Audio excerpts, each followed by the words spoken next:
Des de la Torratxa, el centre social, vam pensar que, com que estàvem ficats en mètodes alternatius i sistemes alternatius, vam creure que potser un sistema alternatiu de consum seria crear una cooperativa de consum ecològic i de proximitat.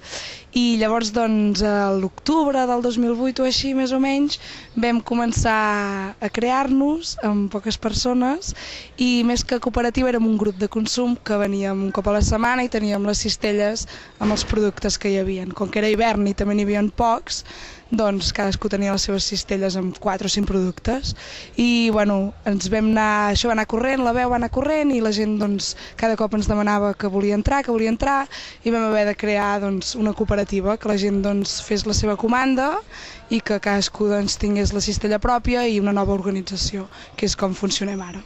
Perquè quan van començar érem molt poquets, però la gent s'ha anat animant i ara som un grup bastant gran i la manera millor perquè funcioni tot és això, fer servir, ser una cooperativa i a través de la qual tothom té una seva feina. Estem dividits en comissions, comissió d'economia, tesoreria, n'hi ha 5, no me'n recordo.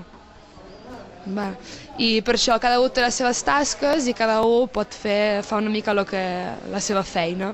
I no busqueu beneficis? No. El que ens importa és... No.